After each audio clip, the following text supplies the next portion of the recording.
আচ্ছা, কালকে যে দুর্ঘটনা ঘটেছে আপনারা জানেন, রাত 8:25 সময় রাজধানীর তেস্তুরি বাজার এলাকায় এখানে একটা গুলির ঘটনা ঘটেছে। এই ঘটনায় একজন নিহত হয়েছে আর একজন গুরুতর আহত হয়েছে। এই ঘটনার প্রেক্ষিতে নিহতের স্ত্রী বাদী হয়ে তেজগাঁ থানায় একটি মামলা দায়ের করেছে।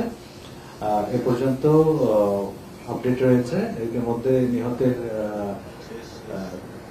বিজলি কেবলসের স্কিন কোটেড ইনসুলেশন আগুন প্রতিরোধী। বিজলি কেবলস, নিরাপদ আজীবন। মৃতদেহ ঢাকা মেডিকেল কলেজ হাসপাতালে রয়েছে ময়নাতদন্তের জন্য। আমরা এই ঘটনায় যারা জড়িত তাদেরকে শনাক্ত করার জন্য কাজ করছি। এটা তদন্তাধীন রয়েছে।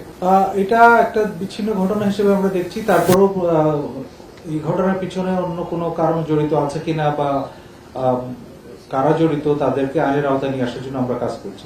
আমরা ঘটনাস্থলে সিসিটিভি ফুটেজ সংগ্রহ করেছি, সেটা বিশ্লেষণ করেছি এবং ঘটনায় যারা জড়িত সম্ভাব্য তাদেরকে সিসিটিভি ফুটেজ বিশ্লেষণ এবং গোয়েন্দা তথ্যের ভিত্তিতে শনাক্ত করার জন্য চেষ্টা চালিয়ে যাচ্ছে।